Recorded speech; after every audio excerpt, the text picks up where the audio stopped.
Welcome, ladies and gentlemen, to another episode of the Real Estate Confidant. Look, it's early in the morning.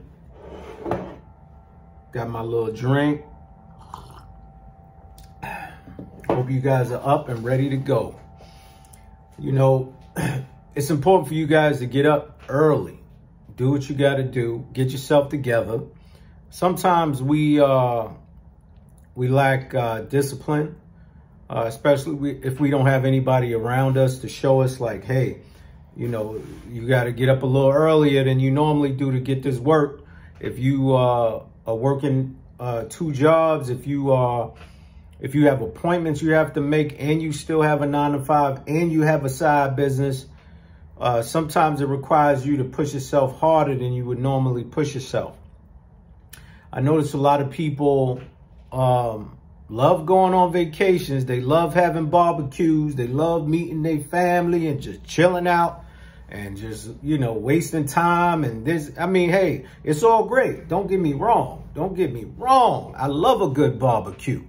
You understand what I'm saying? I love a good barbecue. You know, there's nothing wrong with that. And I love to go to one. If y'all have one in the spring or summer or something like that, just let me know. I'll be there. You know, save me a rib or two.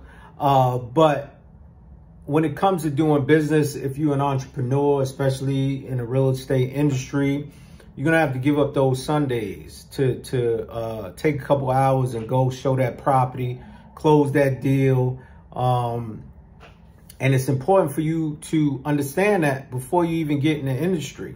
Now, if you're doing investments and stuff and you are buying multifamily properties, that's a whole other ball game. And I'm going to be honest with you, because when you are dealing with people, see, here it goes again.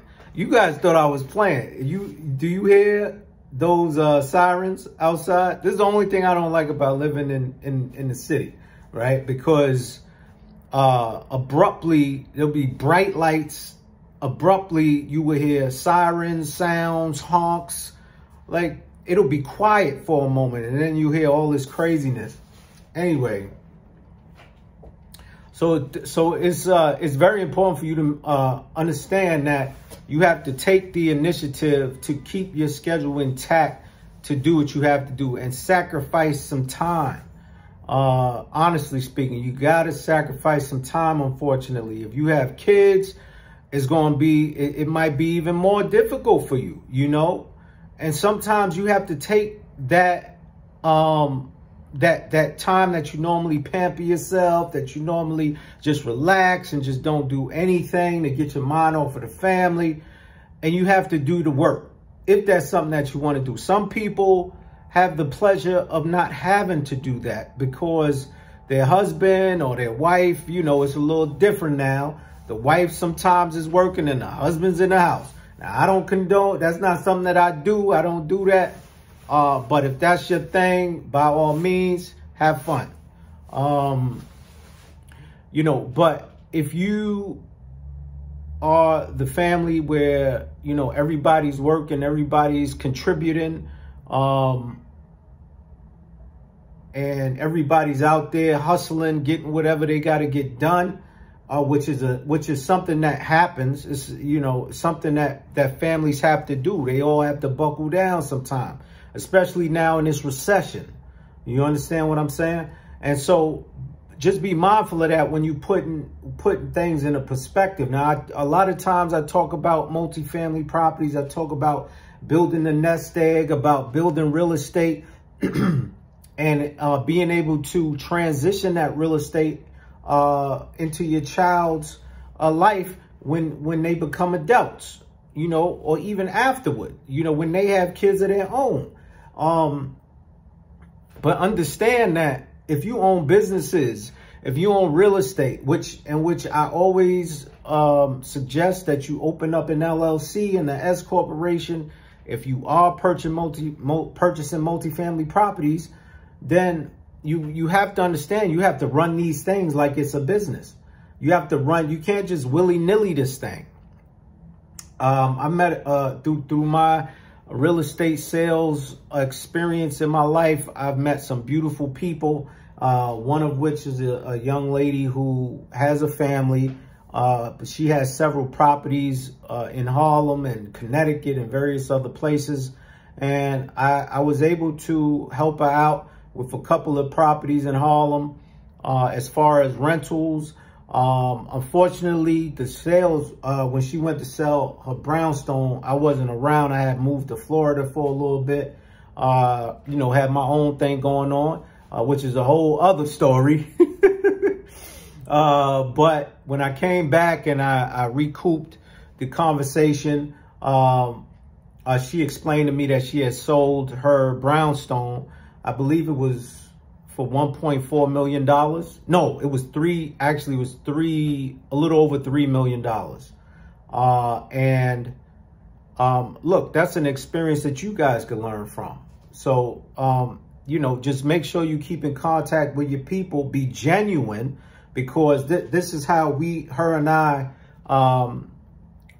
basically became, colleagues, friends, you know, because I was genuine with her on a specific rental, and she got the inside scoop, and it helped her out very much. And she came back to me and she showed her appreciation. And then after a while, she introduced me to her family. You know, I give little holiday gifts, little cards here and there, and so on and so forth. But the point is you have to keep your life scheduled a certain way. You can't just be out here having a good time like you just work a 9 to 5 and you go home and that's it. People, listen to me, all right? Especially the older ones. If you have not saved for you know, for your future, for when you are unable to work anymore, you need to do that.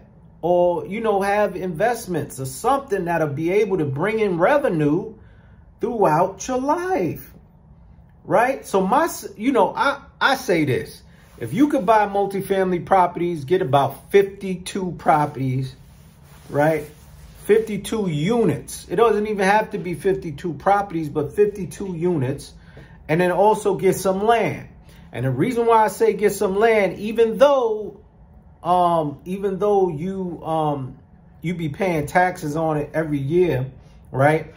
Get some land. One, you could build on that land. Matter of fact, hold the land for a year before you start building, if that's what you want to do. You know, for tax purposes. I'm not a tax provider, but I just know how the process works. Two, you want to use that land for food. So if things go downhill, whatever the hell it happens, right?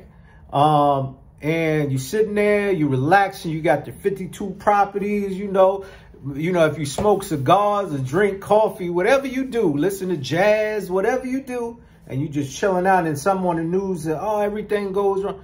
Guess what? As long as you have seeds, you could grow your own food. You could sell the food to individuals after grown. So, and then people will be reliant on you. Remember, trees make toilet paper and trees also make food. Remember that, okay? So you know, just keep that in mind when you are